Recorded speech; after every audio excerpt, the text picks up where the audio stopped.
طبقت فيه التعليمات، وأقول وأتحمل فيها مسؤوليتي. يكفي يا إخواني يا أخواتي أن يترأس الرئيس الأول المحكمة. وقد قلنا في البداية، قلنا أن هناك تعليمات للرئيس الأول، لأن الرئيس الأول لن يحرص إلا على بقائه في هذا المنصب. نقول له المناصب زائلة، وتبقى المواقف، وتبقى أحكامكم، وستبقى وصمة جبين، ستبقى وصمة عار.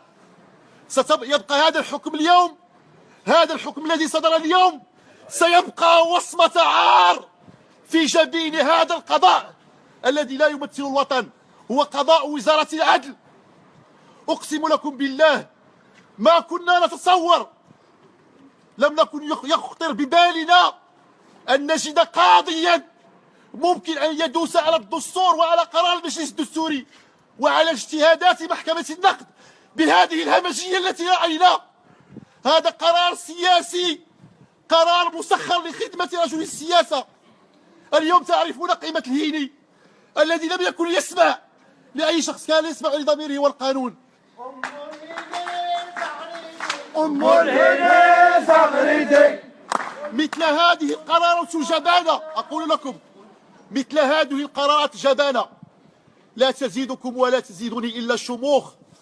نحن تربينا في مدرسة الاستقلالية القضاء، تربينا في مدرسة العز والشموخ، تربينا حينما نقتنع والله لو فعلوا ما فعلوا لأنصتنا إلا لضميرنا، ولو كلفنا ذلك العزل وكلفنا العزل، لأننا كنا نقول لا للتجبر، لا لظلم الناس، لا للمس بحقوق وحريات الناس. الأستاذ الهيني اليوم يؤدي ثمن التضحية من أجل استقلال القضاء. هؤلاء قالوا لنا اليوم إذا كنت قد دافعت عن استقلالية القضاء فأنت في الطريق الخطأ.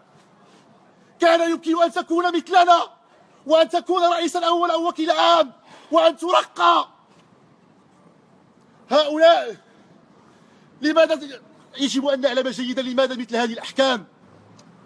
لأنه حينما تغيب أخلاقيات مهنة القضاء، حينما تغيب مهنة أخلاقيات القضاء يمكن أن يفعل القاضي في حكمه ما يشاء لأنه خائف وجبان. هذا اليوم قرار جبان، قرار أسود في يوم أسود.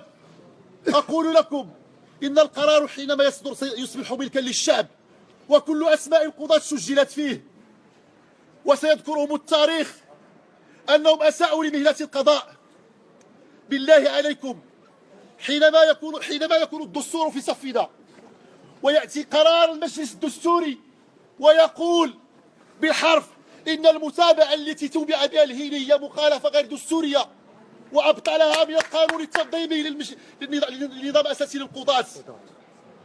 الهيني قهرتوه، الهيني قهرتوه، الهيني قهرتوه، الهيني قهرتوه، يا الحقارة قهرتوه، يا الحقارة قهرتوه، ولد الشعب قهرتوه، ولد الشعب قهرتوه، يا خسارة يا خسارة يا خسارة يا خسارة، المسؤولين غير شفارة، المسؤولين غير شفارة، المسؤولين غير شفارة، المسؤولين غير حقارة. الهيني قهرتوه، الهيني قهرتوه، الهيني حقرتوه، الهيني حقرتوه، يا خسارة يا خسارة يا خسارة يا خسارة، المسؤولين غير شفارة، المسؤولين غير شفارة، المتوطن